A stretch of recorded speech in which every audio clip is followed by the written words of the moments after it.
श्री शिव पुराण वायव्य संहिता अध्याय 15 ब्रह्मा जी के द्वारा अर्धनारीश्वर रूप की स्तुति तथा उस स्त्रोत की महिमा।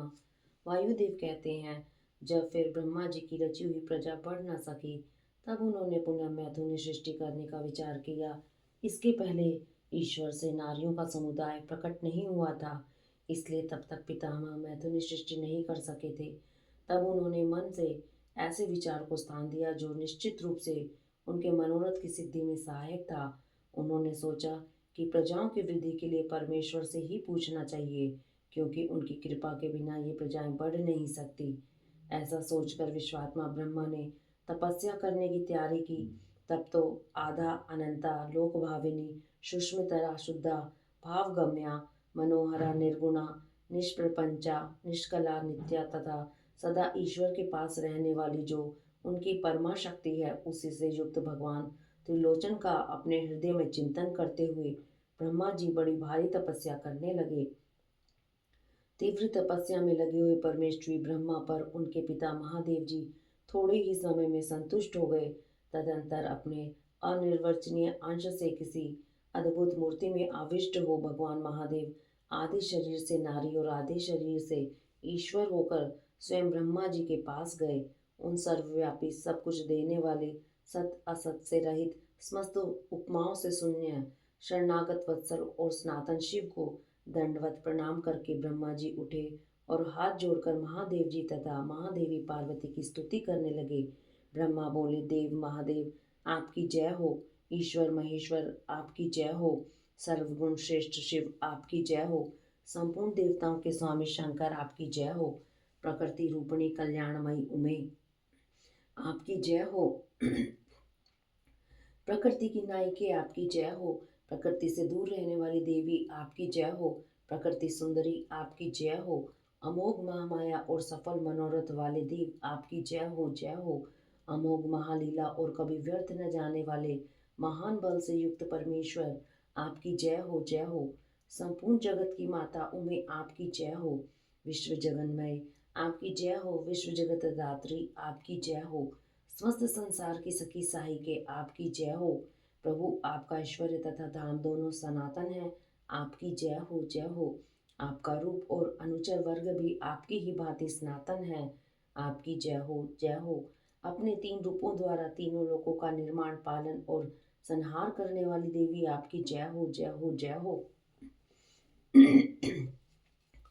तीनों लोकों अथवा आत्मा अंतरात्मा और परमात्मा तीनों आत्माओं की नायिके आपकी जय हो, प्रभु जगत के कारण तत्वों का प्रादुर्भाव और विस्तार आपकी कृपा दृष्टि के ही अधीन है, आपकी जय हो, प्रलय काल में आपकी उपेक्षा युक्त कटाक्षपूर्ण दृष्टि से जो भयानक आग प्रकट होती है, उसके द्वारा सारा भौतिक जगत भस्म हो जाता है, आपकी जय हो, देवी आपके स्वरूप का सम्यक ज्ञान देवता आदि के लिए भी असंभव है, आपकी जय हो, आप आत्म तत्व के सूक्ष्म ज्ञान से प्रकाशित होती हैं, आपकी जय हो, ईश्वरी आपने स्थूल आत्म शक्ति से चराचर जगत को व्याप्त कर रखा है, आपकी जय हो, जय हो, विश्व के तत्वों का समुदाय अनेक और एक रूप से आपके ही आधार पर स्थित है, आपकी जय हो, आपके श्रेष्ठ सेवकों का समूह बड़े बड़े असुरों के मस्तक पर पांव रखता है, आपकी जय हो, शरणागतों की रक्षा करने में अतिशय समर्थ परमेश्वरी आपकी जय हो, संसार रूपी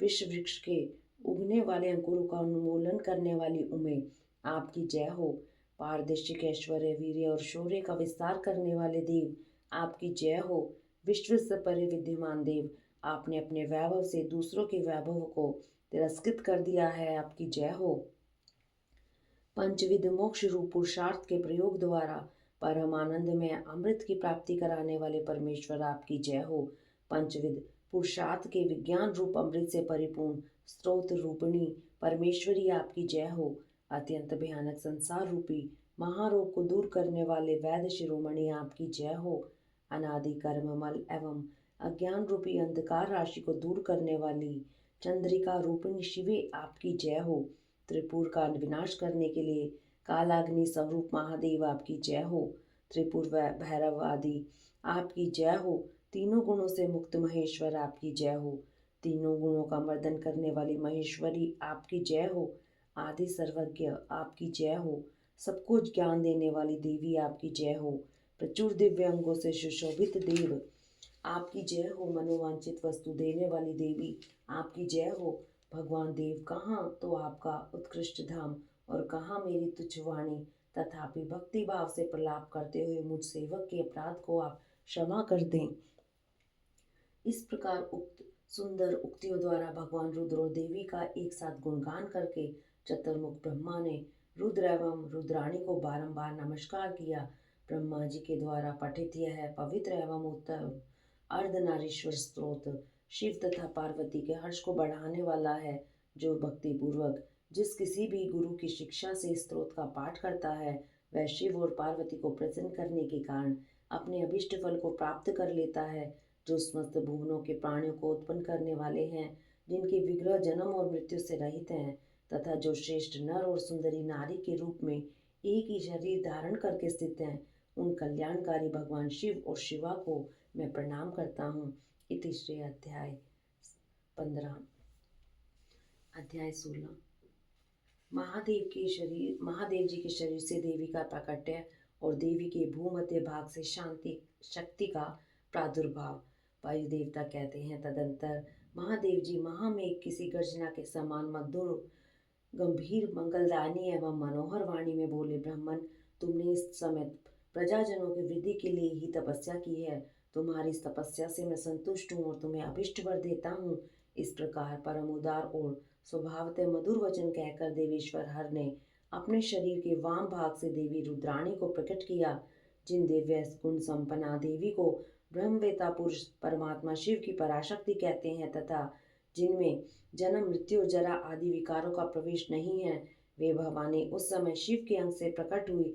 जिनका परम भाव देवताओं को भी ज्ञान नहीं दे है, वे जिनका परम भाव देवताओं को भी ज्ञात नहीं है, वे समस्त देवताओं की भी अधीश्वरी देवी अपने स्वामी के अंग से प्रकट हुई।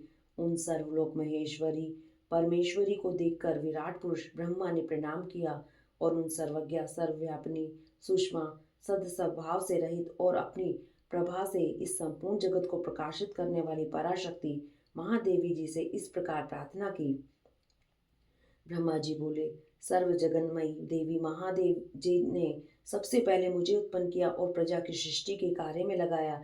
इनकी आज्ञा से मैं समस्त जगत की सृष्टि करता हूँ, किंतु देवी मेरे मानसिक संकल्प से रचे गए देवता आदि समस्त प्राणी बारंबार सृष्टि करने पर भी बढ़ नहीं रहे हैं। अतः अब मैं मैथुनी सृष्टि करके ही अपनी सारी प्रजा को बढ़ाना चाहता हूँ। आपके पहले नारी कुल का प्रादुर्भाव नहीं हुआ था, इसलिए नारी कुल की सृष्टि करने के लिए मुझ में शक्ति नहीं है। संपूर्ण शक्तियों का आविर्भाव आपसे ही होता है। अतः सर्वत्र सबको सब प्रकार की शक्ति देने वाली आप वरदायनी माया देवेश्वरी से ही प्रार्थना करता हूँ। संसार भय को दूर करने वाली सर्वव्यापिनी देवी, इस चराचर जगत की वृद्धि के लिए आप अपने एक अंश से मेरे पुत्र दक्ष की पुत्री हो जाइए। ब्रह्म योनि ब्रह्मा के द्वारा इस प्रकार याचना करने पर देवी रुद्राणी ने अपनी बोहों के मध्य भाग से ही अपने ही समान कांतिमती एक शक्ति प्रकट की। उसे देखकर देवेश्वर हर ने हंसते हुए कहा, तुम तपस्या द्वारा ब्रह्मा जी की आराधना करके उनका मनोरथ पूर्ण करो। परमेश्वर शिव की इस आज्ञा को शिरोधार्य करके वह देवी ब्रह्मा जी की प्रार्थना के अनुसार दक्ष की पुत्री हो गई। इस प्रकार ब्रह्मा जी को ब्रह्म रूपिणी अनुपम शक्ति देकर देवी शिवा महादेव जी के शरीर में प्रविष्ट हो गई। फिर महादेव जी भी अंतर्ध्यान हो गए। तभी से इस जगत के भीतर स्त्री जाति में भोग प्रतिष्ठित हुआ और मैथुन द्वारा प्रजा की सृष्टि का कार्य चलने लगा। मुनिवरों, इससे ब्रह्मा जी को भी आनंद और संतोष प्राप्त हुआ। देवी से शक्ति के प्रादुर्भाव का यह सारा प्रसंग मैंने तुम्हें कह सुनाया। प्राणियों की सृष्टि के प्रसंग में इस विषय का वर्णन किया गया है। यह पुण्य की विधि करने वाला है, अतः अवश्य सुनने योग्य है। जो प्रतिदिन देवी से शक्ति के प्रादुर्भाव की इस कथा का कीर्तन करता है, उसे सब प्रकार का पुण्य प्राप्त होता है तथा वह शुभ लक्षण पुत्र पाता है। इति श्री अध्याय 16। हरि ओम तत्सत।